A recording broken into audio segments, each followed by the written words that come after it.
మీ జిల్లా ఉండేనా ఊడేనా ప్రజాకాంక్షతో రేవంత్ చెలగాటం, జిల్లాల కుదింపుకు సిద్ధమైన ప్రభుత్వం. మరోసారి జిల్లాల విభజనకు కాంగ్రెస్ సర్కార్ నిర్ణయం. కేసీఆర్ ఆనవాళ్లు చెరిపేందుకే దురుద్దేశంతోనే అడుగులు. పరిపాలన వైఫల్యం నుంచి దృష్టి మళ్లించే ఎత్తుగడలు. రిటైర్డ్ జడ్జి, విశ్రాంత అధికారులు, కమిటీ సాకు మాత్రమే. సగటు జనసంఖ్య ప్రాతినిధిక జిల్లాల ఏర్పాటు అసంబంధం. జీహెచ్ఎంసీ కమిషనరేట్లు విభజనలో శాస్త్రీయత ఏది? ప్రజాకాంక్ష పోరాటాల ఫలితంగానే నాడు 33 జిల్లాలు. ఏ జిల్లా రద్దవుతుందో తెలియక ప్రజల్లో తీవ్ర ఆందోళన అని చెప్తా ఉన్నారు. ఏదైతే రేవంత్ రెడ్డి తీసుకున్నటువంటి నిర్ణయం పైన చాలా నిజంగా ఇది ఒక మరో పోరాటానికి దారితీసే అవకాశం లేకపోలేదని చెప్పేసి అనుకోవద్దు. తెలంగాణలోని తొలి ముఖ్యమంత్రి కేసీఆర్ ఆనవాళ్లు చెరిపేయాలన్న విద్వేషంతోనే సీఎం రేవంత్ రెడ్డి మరో దుస్సాహానికి తెగబడుతున్నారు. ప్రజల ముగ్గిట్లోకి సుపరిపాలన తీసుకొచ్చి అన్ని రంగాల్లోని ప్రగతిని పరుగులు పెట్టించిన చిన్న జిల్లాల ఏర్పాటును అపహాస్యం చేసే కుట్రను తెరలేపుతూ ఉన్నారు. కేసీఆర్ పరిపాలన నిర్మాత్మక వ్యూహాలు కలికి నిలిచాయి. చిన్న జిల్లాల స్వరూపంలో గందరగోళానికి వారం రోజుల నుంచి మంత్రులతో ప్రకటనలు చేయించిన ముఖ్యమంత్రి తాజాగా తానే రంగంలోకి దిగి 6 గ్యారంటీల అమలు, కృష్ణ గోదావరి జలాల చౌర్యం మీద రోజుకు పెరుగుతున్న ప్రజా వ్యతిరేకతను తప్పించుకోవడానికి పరిపాలన వైఫల్యం నుంచి ప్రజల దృష్టిని మళ్లించడానికి గురువు చేసిన సూచనలకు అనుగుణంగా సీఎం రేవంత్ రెడ్డి మరోసారి జిల్లాల పునర్విభజన అంశాన్ని తెరమీదికి తీసుకువచ్చినట్లు సచివాలయ వర్గాల్లో చర్చ జరుగుతుంది. సచివాలయాన్ని ఎందుకు తీసుకుంటూ ఉన్నారు? ప్రతిదానికి అర్థం కాకుండా జరుగుతూ ఉంది.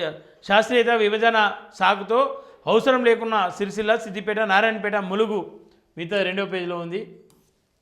ఏదైతే కొత్త జిల్లాలు 33 జిల్లాలను కొంత కుదింపి వేస్తామని చెప్పడం ఖచ్చితంగా ప్రజల్లో వ్యతిరేకత వస్తుంది. ఎందుకంటే ఆ జిల్లాలకు ఆల్రెడీ అలవాటు పడ్డారు. జిల్లాలతో పాటు మరో 6 జిల్లాలను రద్దు చేసే అవకాశం ఉందని భావిస్తున్నట్లు చిన్న జిల్లాలను పక్కన పెట్టి చిన్న జిల్లాలను పక్కనున్న పెద్ద జిల్లాలో విలీనం చేసే విధంగా ప్రభుత్వం ప్రణాళిక సిద్ధం చేస్తున్నట్లు విశ్వసనీయ వర్గాల సమాచారం. ముఖ్యమంత్రి నిర్ణయం పార్టీని నిండా ముంచుతుందని కాంగ్రెస్ సీనియర్ నేతలు ఆందోళన వ్యక్తం చేస్తున్నారు.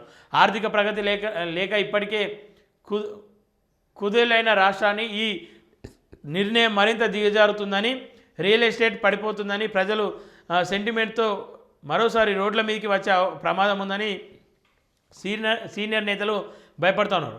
అభివృద్ధి పరుగులు 8 ఏళ్ల కిందట 2016 అక్టోబర్ జిల్లాలో పునర్విస్తీర్ణ ప్రారంభమైంది. 10 జిల్లాలను, 48 రెవెన్యూ డివిజన్లు, 466 మండలాలతో ఏర్పడిన తెలంగాణ రాష్ట్రాన్ని పరిపాలన సౌలభ్యం, పారదర్శకమైన పాలన కోసం మొదటి దశలో 31 నూతన జిల్లాలు, 74 రెవెన్యూ డివిజన్లు, 584 మండలాలుగా విభజించారు. ప్రజల నుంచి విజ్ఞప్తులు వచ్చిన నేపథ్యంలో పరిశీలించి 2020-21లో నారాయణపేట, ములుగు ప్రాంతాలతో పాటు మరికొన్ని మండలాలను నూతనంగా ఏర్పాటు చేశారు. ప్రస్తుతం 33 జిల్లాలు, 74 రెవెన్యూ డివిజన్లు, 612 మండలాలు ఉన్నాయి. కేసీఆర్ ఆలోచనల నుంచి పురుడు పోసుకున్న కొత్త జిల్లాలు ఏర్పాటుతో పరిపాలనలో సరికొత్త అధ్యయనం మొదలైంది.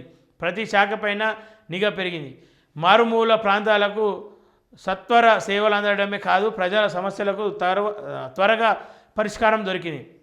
మధ్యర్థుల ప్రమేయం లేకుండా సంక్షేమ ఫలాలు నేరుగా గడపకు చేరడంతో పాటు ప్రతి పనిలోనూ పారదర్శకత ఏర్పడింది. అన్ని జిల్లాల్లో సమకృత కలెక్టరేట్లు, పోలీస్ కార్యాలయాలు ఏర్పాటయ్యాయి. ఇవి ప్రజలకు అందుబాటులో ఉండి వారి అవసరాలను సులువుగా తీర్చాయి.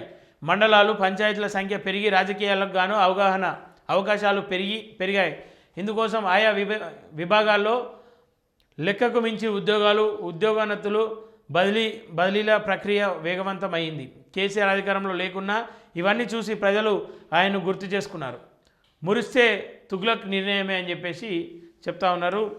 ఏదేమైనప్పటికీ జిల్లాల పేర్లు మారుస్తామని చెప్పేసి అంటే ఖచ్చితంగా ఇది ప్రజల నుండి వ్యతిరేకత ఏర్పడే అవకాశం ఖచ్చితంగా ఉంటుంది. అవునన్నా కాదన్నా కేసీఆర్ అంశంలో జిల్లాలు ఏర్పడ్డ తర్వాత చాలామందికి కలెక్టరేట్లు దగ్గరైనాయి, మండల ఆఫీసులు దగ్గరైనాయి, ఎంపీడీఓ, ఆర్డీఓ ఇంకా అనేక ఆఫీసులు ప్రజలకు చేరువుగా దగ్గరలోకి వచ్చినాయి. దాని తర్వాత చాలామంది స్వయంగా కలెక్టర్ ఆఫీసులకు పోవడం. గతంలో ఎట్లా ఉంటుండే అంటే ఎవరి సహాయం అన్న ఉంటే తప్ప కలెక్టర్ ఆఫీస్కి వెళ్ళేటువంటి సందర్భం ఉండకపోతుండే, ఎవరిదో ఒకరిది సహాయం పొందాల్సిన పరిస్థితి ఏర్పడుతూ ఉండే.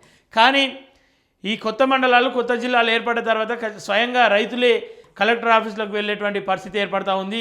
స్వయంగా రైతులే మండల ఆఫీస్కి వెళ్ళి ఆర్డీఓ ఆఫీస్, ఎంపీటీఓ ఆఫీస్కి వెళ్ళి వాళ్ళ పనులను చేపించుకునేటువంటి సందర్భాలు కనిపిస్తూ ఉన్నాయి. ఇందులో మధ్యత్వం వహించేటువంటి వ్యక్తులకు పని తగ్గింది. అంటే వాళ్ళ దోపిడీకి ఒక చర్మగీతం పాడింది. అది ఎవరు అవునన్నా కాదన్న వాస్తవమే. ఖచ్చితంగా ఈ జిల్లాల పేర్లు మారుస్తే ఆ ప్రాంతాల నుండి ఏదో ఒక రూపంలో ఒక ఉద్యమం అయితే మొదలవుతుంది. తెలంగాణపై కేసీఆర్ ముద్రను చెరిపేందుకే రేవంత్ సర్కార్ మరో విఫలయత్నం చేస్తుంది. దాంట్లో భాగంగానే జిల్లాల పునర్విభజన పేరిట తెలంగాణలో నిర్మాణాత్మక అభివృద్ధిని వదిలేసి ఉన్నవాటిని కూలగొట్టే పనిలో నిమగ్నమైన కాంగ్రెస్ ప్రభుత్వం ఇప్పుడు జిల్లాలపై పడింది. ఎందుకు ఈ కుదువు అని చెప్పేసి రేవంత్ పైకి సర్కార్ ఎందుకు దండెత్తుతుంది?